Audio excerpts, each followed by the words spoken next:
Few works of art so powerfully capture a human being's spiritual awakening as John Coltrane's A Love Supreme. Released in 1965, the album stands not only as a landmark in jazz, but as a towering statement of personal redemption, faith, and musical innovation. To fully appreciate the depth of A Love Supreme, we must first understand the trails and transformation that shaped its creator. By any means, I will give you all the information and details about the album, because after 60 years, people still debate and talk about it. But I'll do my best to bring you some interesting facts, dissect and explain why A Love Supreme is one of the greatest albums of all time. Welcome to the series The Genius Of, and let's dig into A Love Supreme.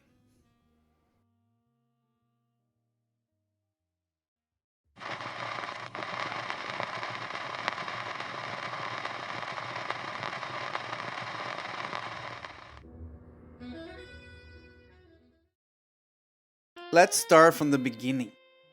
Born John William Coltrane on September 23rd, 1926 in North Carolina, Coltrane's early life was marked by both musical immersion and personal tragedy. His mother Alice had attended college, sang and played piano. His father John dabbled on various string instruments. But besides the parlor music his parents would play, the son of Coltrane's youth blended the songs he sang in church, country blues from street musicians, swing numbers played by the touring orchestras that blew through town, and jazz-inflected pop tunes heard on the radio at home. But it was definitely his father's musical habits that most influenced him. Some of the closest relatives on Coltrane's family mentioned that his father played violin and guitar in his room, but never outside, but mentioned that he was always playing.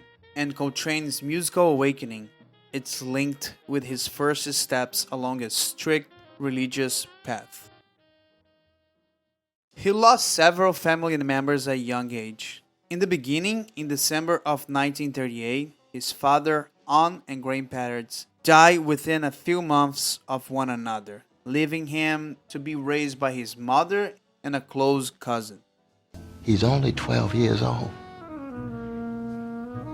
Can you imagine what that does for any human being? How you gonna respond? And the one thing that happens just at that point in John Coltrane's life is that he's started to take up music. He's gone from playing clarinet to alto saxophone. And it's almost like he hangs on to the music like a life preserver. He finds in music a way of dealing with these harsh realities that are suddenly thrust upon the Coltrane family. Their standard of living was all of a sudden totally changed. All the men are gone, and Coltrane's mother just had to leave and go north to find work. Coltrane found solace in music, first mastering the clarinet and eventually the saxophone. You know, Coltrane practiced 25 hours a day. It's only 24, right? And when we were in a hotel in San Francisco, and Train was practicing in the hotel, of course, in his room, and somebody calls on it, "Hey, tell that guy to stop all that noise with that music, that saxophone up there." Train took the horn out of his mouth and practiced fingering for an hour.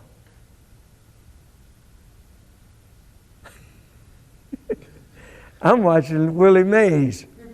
I'm watching sports. I asked Train one time, I said, "Man, Willie Mays hit 3 home runs today, man." He said, "Who's Willie Mays, Jim?" He wasn't into sports, man. He let that go. He was into a mission of practicing and music every day, all day. After graduating from high school, Coltrane moved to Philadelphia where he studied music. He worked in the bebop and hard bop early in his career and helped pioneer the use of modes, becoming one of the players at the forefront of free jazz. In his early career, he played with giants like Dizzy Gillespie, Johnny Rogers, and most importantly, Miles Davis. Apart from his devotion to music throughout his whole life, Coltrane had a religious and rigid practice schedule that shaped his musical skills. He played in a few of Miles' most influential works that helped shape jazz in the 50s and 60s, like Milestones, Relaxing with Miles Davis Quintet, Cooking with the Miles Davis Quintet, Round About Midnight, and the most recognizable one being Kinda Blue, released in 1959. For me, I ducked into the men's room. I got my head against this puke green tile. I can still remember the color of the tile. And I'm like, okay, it's gonna be all right now. Just get it together now. It's gonna be okay. You're gonna handle this. It's all right. It's okay. Bam! Somebody kicks the door open. Bam! It's Train. He's kicked the door open because he's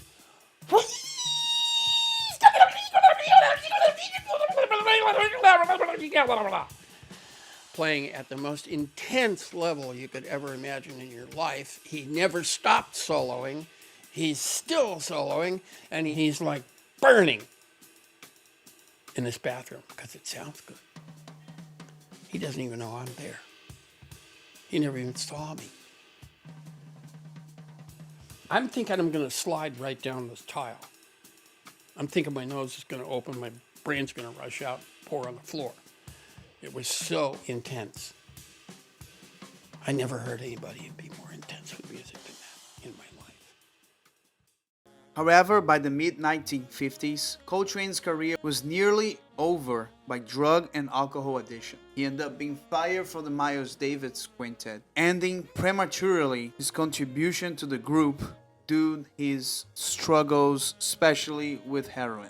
But in 1957, he underwent a profound personal transformation. He claimed that he had a spiritual awakening during his withdrawal from drugs, an experience that brought back his devotion to God and his sense of artistic purpose. From that point forward, his music became deeply intertwined with his spiritual journey.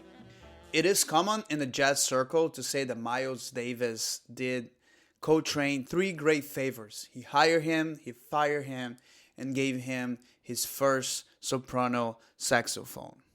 Throughout the late 50s and early 60s, Coltrane rapidly evolved, exploring complex harmonies and pushing boundaries of jazz through modal innovations as heard on Kinda Blue and his own sheets of sound style. By the early 60s, he had assembled what would become his classic quartet, with McCoy Tyner on piano, Jimmy Garrison on bass, and Elvin Jones on drums. Each one of them a master musician and a vital collaborator in the creation of A Love Supreme. Yeah, well, I think I met John when I was 17 years old, and Calvin Massey was a friend of John's, and I was playing in Calvin's band. They introduced us. We had a matinee one afternoon, so I knew John a long time. I used to go sit on his mother's porch and Alice's porch, and when he was writing giant steps and all those tunes, you know, so right there, and we were like he was like my big brother, you know, and so I didn't have a big brother. So we would talk about things, and I think I sort of I was in school, you know, and I was being nurtured by a guy who was fond of what I was about as a musician, you know, and a teacher. I watched him practice. I mean, he was very diligent, you know, very committed to music, and I think that was enough to really give you some encouragement. A lot of encouragement, as a matter of fact. And like I said, and that's the reason why that band, I think, we moved quickly in terms of development, because we had him as an example, and a good leader. I mean, he knew how to deal with you personally, and it was great. He was a friend. Now that we approach the creation of Love Supreme in 1964, let's understand America at that time.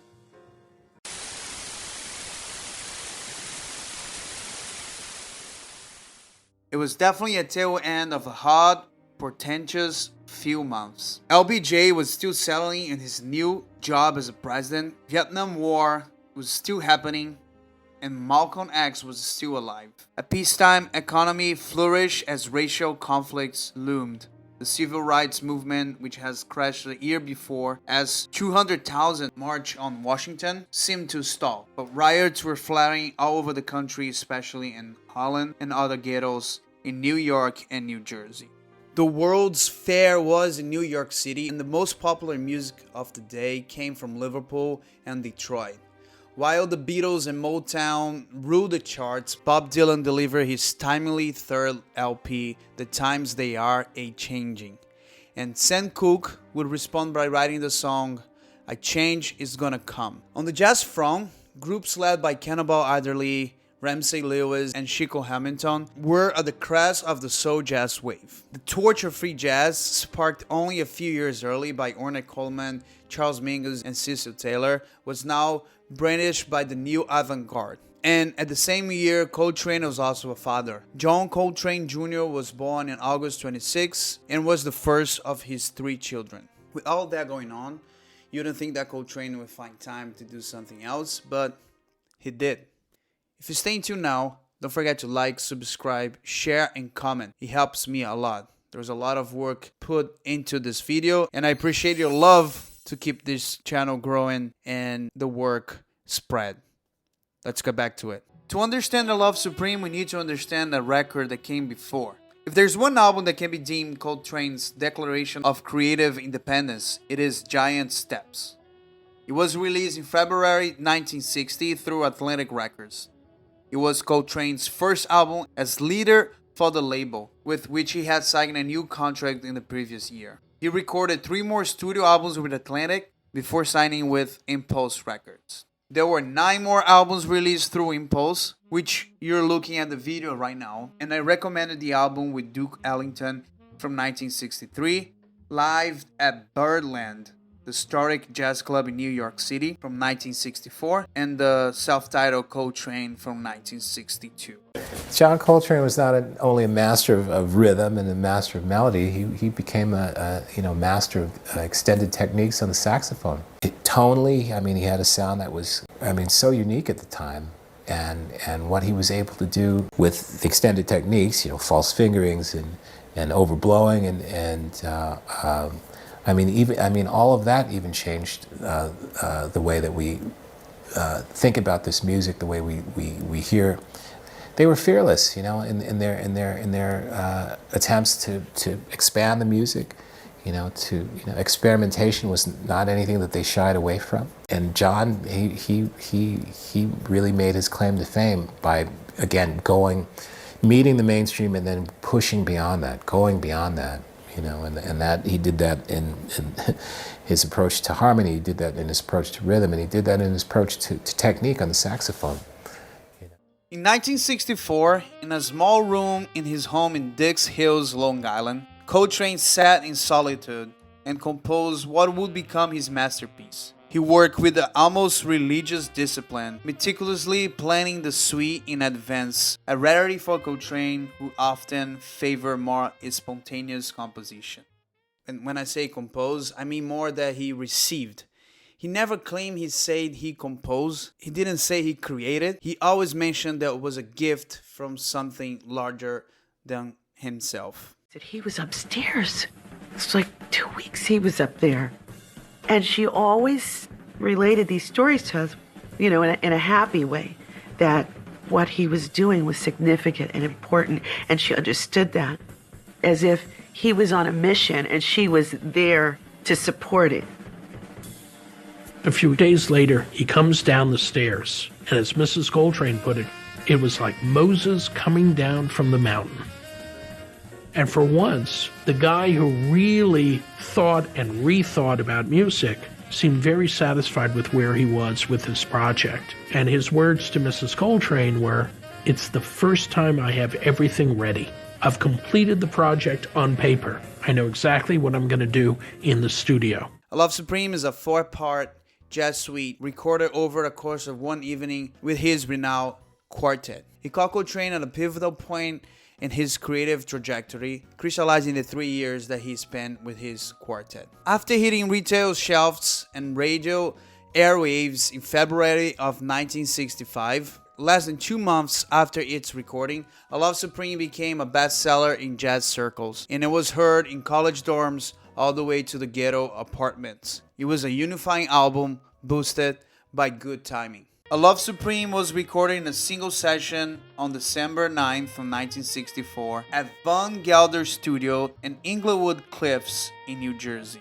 It was an offering of gratitude and an intimate conversation between Coltrane and then Divine. It was an album divided in 4 movements, with each part floating seamlessly into the next, creating a journey through Coltrane's spiritual landscape.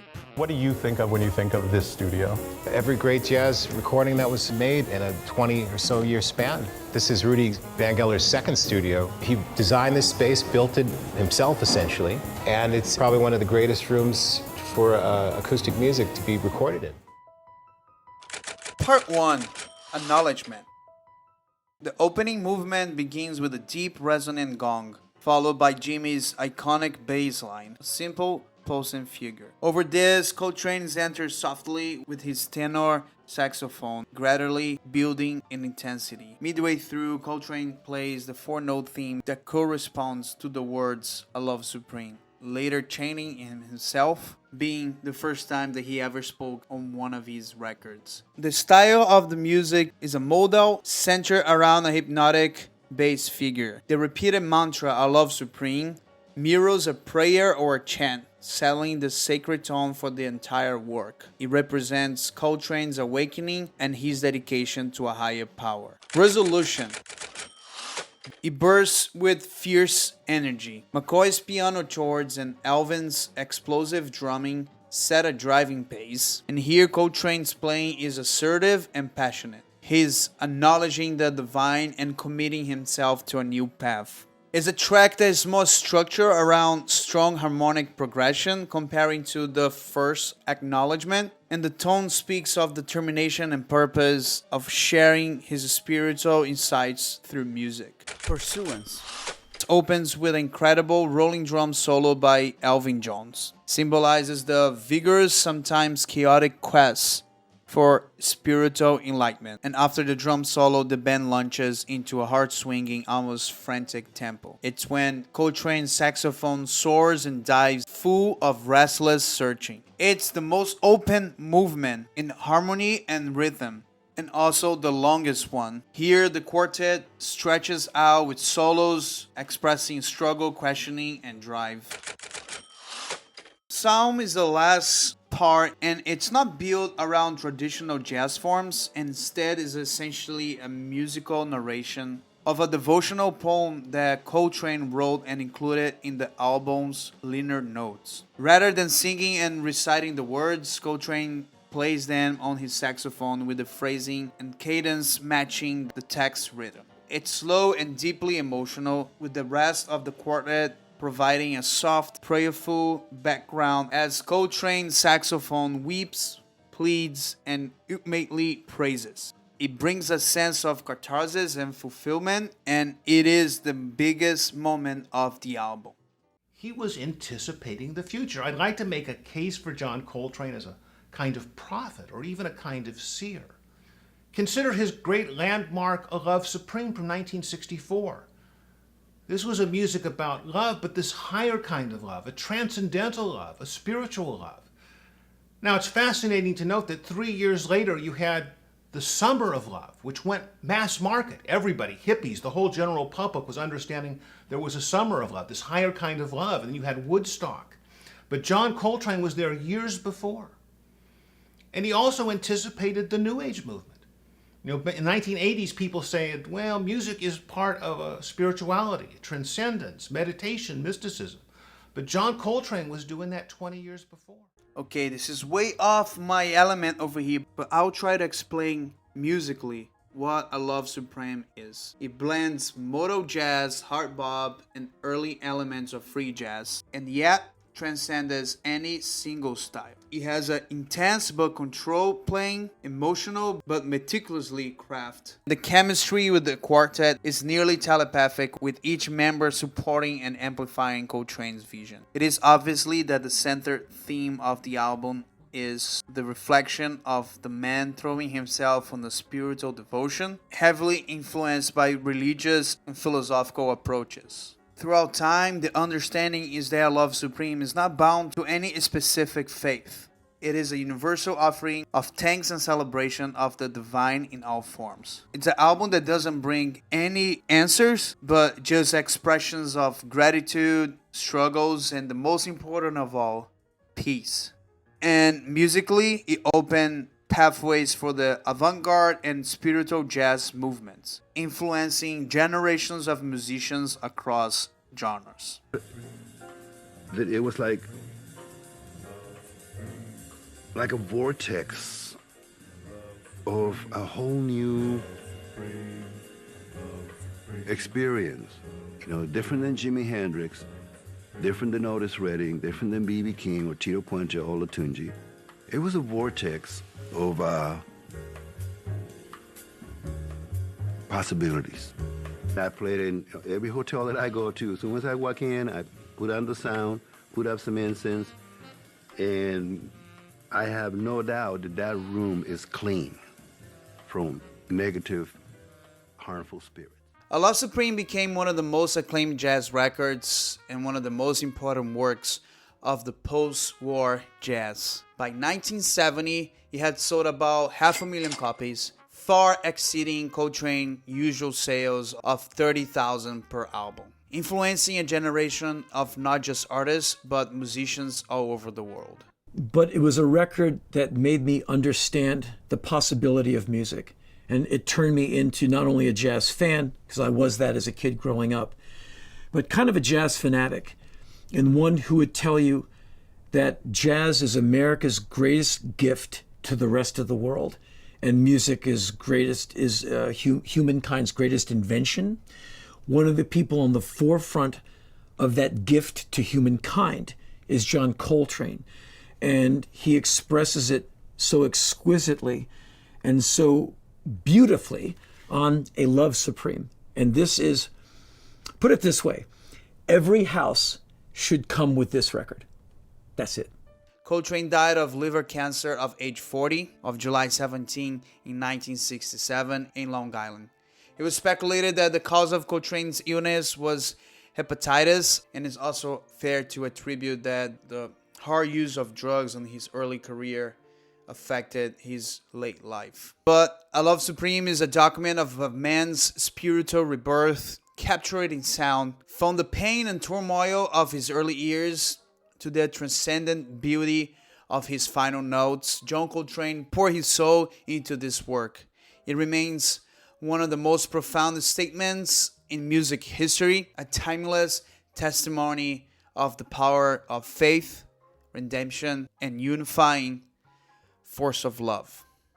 Thank you so much for watching The Genius Off. This comes from a fan to another fan. I appreciate everyone's support. Don't forget to like, subscribe, share, and comment. Let me know how you feel about Coltrane's A Love Supreme. I would love to hear when was the first time that you heard this album, who recommended this album to you, how do you feel after you heard it, how do you feel after so many years of this release. Thanks again for watching, and I'll see you in the next one. Take care.